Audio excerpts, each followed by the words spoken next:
8 नवंबर 2016 को वजीर आज़म नरेंद्र मोदी साहब टीवी के ऊपर आते हैं और ये ऐलान करते हैं कि 4 घंटे के अंदर अब 500 रुपये और 1000 रुपये की नोट ख़त्म हो जाएगी।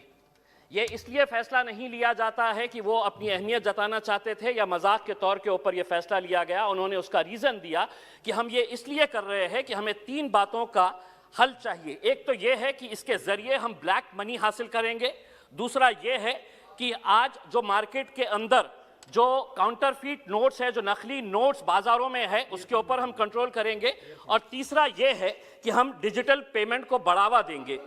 मैं आज ये सवाल करना चाह रहा हूँ कि 2016 से आज 2020 है, उस वक्त जो बातें की गई थी और 2020 की हकीकत क्या है वो मैं आपको बताना चाहता हूँ।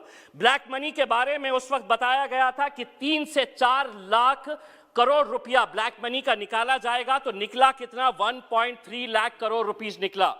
जो काउंटरफीट नोट्स 2016 के अंदर जब ये डिमोनेटाइजेशन किया गया तो उस वक्त 6.32 लाख पीसेस नोट्स जो थे, जो काउंटरफीट नोट्स थे, वो मिले थे। 2020 के मैं आपको आंकड़े बताता हूं कि नकली नोटों का चलन आज भी कितना है, तो 18.87 लाख पीसेस आज भी नकली नोटों के आरबीआई और अलग अलग बैंक्स के अंदर। यानी कि इसका मतलब यह हुआ कि ना तो ब्लैक मनी हासिल हुई और ना जो नकली नोट थे उसके ऊपर आप काबू पाए।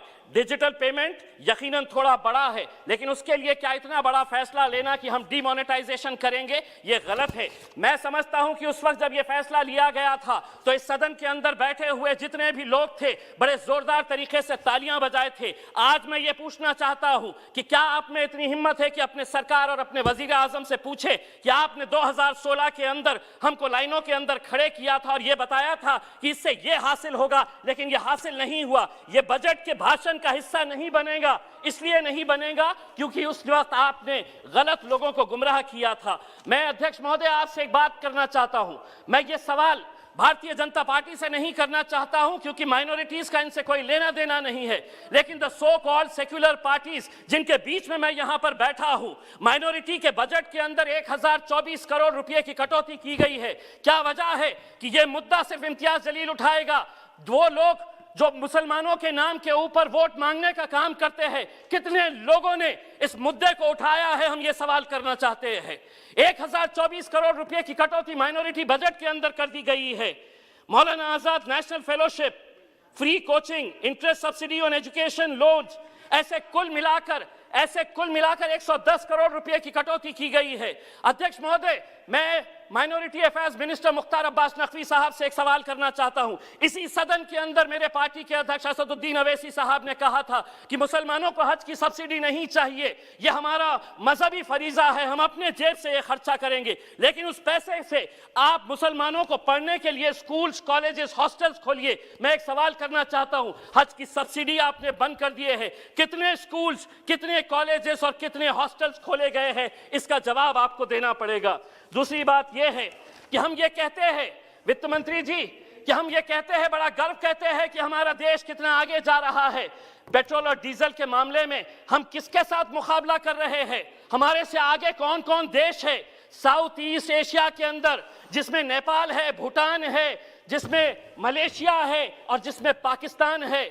ये सभी देशों के अंदर पेट्रोल और डीजल की कीमत क्या है आप अच्छी तरह से जानते हैं। और हम ये कहेंगे कि नहीं, पेट्रोल और डीजल हम बजट के अंदर इसका जिक्र नहीं करेंगे, लेकिन धीरे धीरे 1-1, 2-2 रुपये बढ़ाते रहिएगा। आपका समय समाप्त हुआ है। अध्यक्ष महोदय, दूसरी बात यह है कि आपने ये ऐलान किया है कि 100 सैनिक स्कूल्स बनाएंगे। हम ये आपसे अनुरोध करेंगे कि औरंगाबाद में भी एक सैनिक स्कूल बनाया जाए करके। दूसरी बात यह है कि आप बैंक्स बेच रहे, आप एयर इंडिया बेच रहे, आप हर चीज बेच रहे, लेकिन आप बैंक्स अगर बेच रहे हैं तो मैं आपसे कुछ सवाल करना चाहता हूं। ये आरटीआई के अंदर आरबीआई के जरिए ये सवाल का जवाब मिला है कि पिछले कुछ सालों के अंदर 50 विलफुल डिफॉल्टर्स, जो बड़े बड़े धन्ना सेठ है, जिसके बारे में अध्यक्ष महोदय सिर्फ 1 मिनट, तो उसके लिए 68,600 करोड़ का राइट ऑफ किया गया है।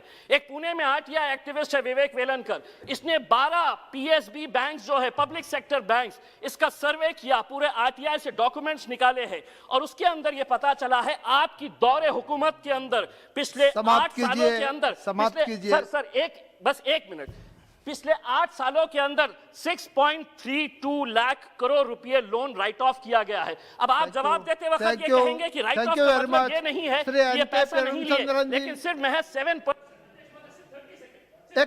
तो कंक्लूड 1 मिनट में, हाफ ए मिनट में कंक्लूड कीजिए। अध्यक्ष महोदय, तो ये जो पैसा लोग लेकर जा रहे हैं, कौन लोग हैं जो आज दुबई में बैठकर, लंदन में बैठकर ऐश कर रहे हैं, इनके बारे में मैं सिर्फ इतना ही कहना चाहूंगा, ये जो अमीर शहर है बड़े शौक से गरीबों का हक खा जाते हैं, क्या ये रात को अपने बिस्तर पर धन्यवाद, धन्यवाद श्री एन के प्रेमचंद्रन जी।